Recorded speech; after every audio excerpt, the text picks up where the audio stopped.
আসসালামু আলাইকুম। সবাই কেমন আছেন? আজ আমি আপনাদের সামনে পরিবেশন করব ইফতার আয়োজনে মজাদার ফিশ ফিঙ্গার। আর আমার এই রেসিপিতে আজকে আমি ব্যবহার করেছি সামুদ্রিক সুরমা মাছ। এই মাছ দিয়ে কিভাবে ইফতারে ঝটপট আপনারা মজাদার ফিশ ফিঙ্গার পরিবেশন করতে পারবেন সেই রেসিপি আজকে আপনাদের সাথে শেয়ার করছি।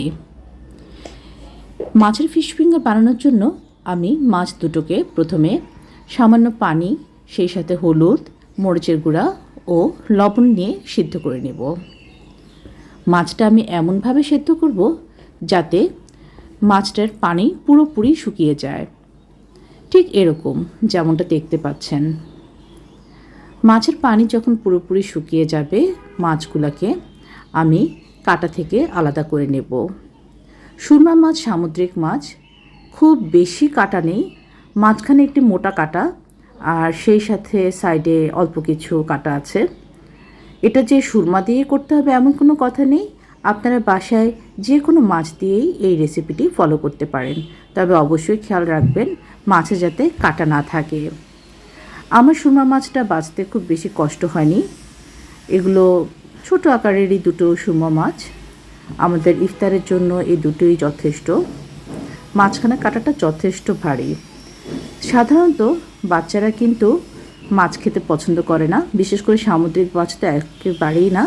কিন্তু সামুদ্রিক মাছ কিন্তু আসলেই যথেষ্ট পুষ্টিকর, এতে ওমেগা 3 ফ্যাটি অ্যাসিড রয়েছে। যারা স্বাভাবিক উপায়ে বাচ্চাকে মাছ খেতে দিতে পারেন না তারা কিন্তু ভিন্ন উপায় ট্রাই করতেই পারেন।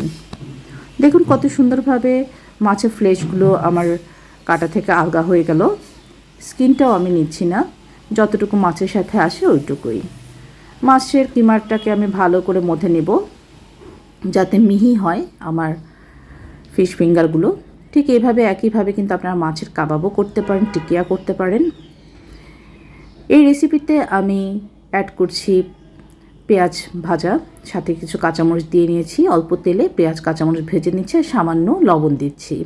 অন্য কোনো মশলা আমি ইউজ করব না, তবে আপনারা চাইলে আপনাদের স্বাদ ও রুচি মতো জিরা গুঁড়া, ধনিয়া গুঁড়া যে যা পছন্দ করেন দিতে পারেন। আদা বাটাও অনেকে দেয় মাছে, আমি আসলে মাছে খুব অল্প মশলা দেওয়ার পক্ষে, কারণ মাছের প্রত্যেকটা মাছেরই একটা নিজস্ব ফ্লেভার থাকে।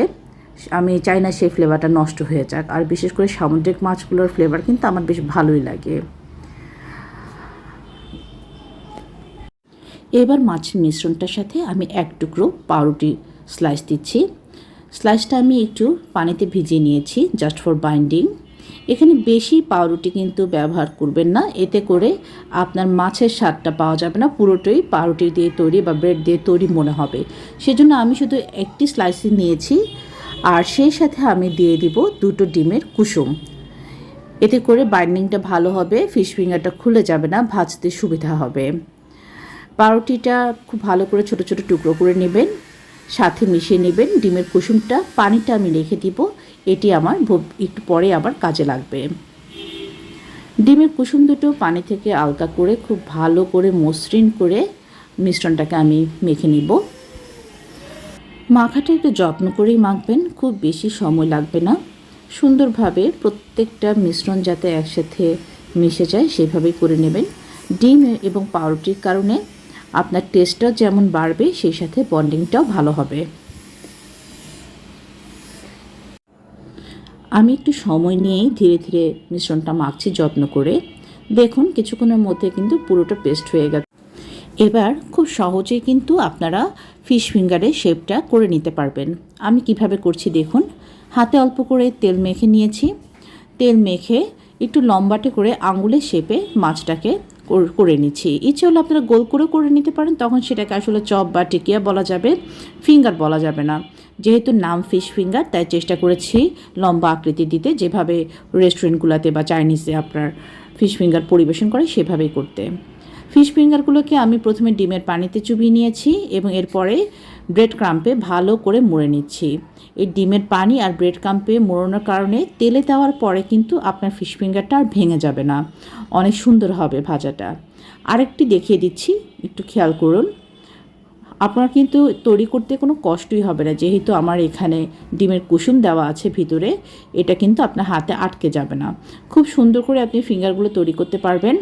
এরপর শুধুমাত্র ডিমের পানিতে চুবাবেন আর ব্রেড ক্রাম্পে ভালো করে মুড়িয়ে নেবেন, তাহলে দেখবেন কত সুন্দর করে আপনার ফিশ ফিঙ্গার তৈরি হয়ে যাচ্ছে। এভাবে আমি একে একে প্রত্যেকটা ফিশ ফিঙ্গার করে নিব। খুব অল্প সময়ে আপনি কিন্তু এই একইভাবে ফিশ ফিঙ্গারগুলো তৈরি করে নিতে পারবেন। চেষ্টা করবেন ফিঙ্গারগুলো যাতে একই আকৃতির, একই সমান হয়, নতুবা দেখতে ভালো লাগবে না। খুব সহজে হয়ে গেল। এবার কাজ হচ্ছে ফিশ ফিঙ্গারগুলোকে আধা ঘন্টার জন্য রেফ্রিজারেটরে রেখে দেওয়া। ইফতারের আগে শুধু বের করব আর গরম গরম ভেজে নেব, তাহলেই দেখবেন আপনার ইফতারে পরিবেশন করতে পারছেন মজাদার ফিশ ফিঙ্গার। আমাদের ইফতারের সময় হয়ে গেছে, এখন শুধু তেলে ছাড়ার পালা, কোনো ঝঞ্ঝাট নেই। এভাবে কিন্তু আপনারা অনেক দিনের জন্য এগুলো প্রসেস করে রাখতে পারেন। যদি বেশি দিন রাখেন সেক্ষেত্রে ডিপে রেখে দিবেন, ডিপ ফ্রিজার থেকে কিছুক্ষণ আগে বের করে এরপরে ইফতারের সময় গরম গরম ভেজে পরিবেশন করবেন। ভাজার সময় শুধু হালকা ব্রাউন কালার হতে দিবেন, যেহেতু মাছটা আগে থেকেই সেদ্ধ করা, তাই ভিতরে কাঁচা থাকার কোনো সম্ভাবনা থাকবে না। তেলে একটু হালকা ব্রাউন হলে আপনারা উঠিয়ে নেবেন, নতুবা ব্রেড ক্রাম্ব কিন্তু পুড়ে যেয়ে দেখতে খারাপ লাগবে। যারা বাচ্চাদেরকে ইফতারে মজাদার এবং নতুন কিছু পরিবেশন করতে চান এবং নিজেরাও ভালো কিছু খেতে চান, তারা কিন্তু আমার এই রেসিপিটা ফলো করতে পারেন। আশা করি ভালো লাগবে। ভালো লাগলে অবশ্যই আমাকে একটি লাইক দিবেন এবং শেয়ার করবেন। আর হ্যাঁ, ইফতারে এই রেসিপিটি পরিবেশন করে জানাবেন কেমন হলো।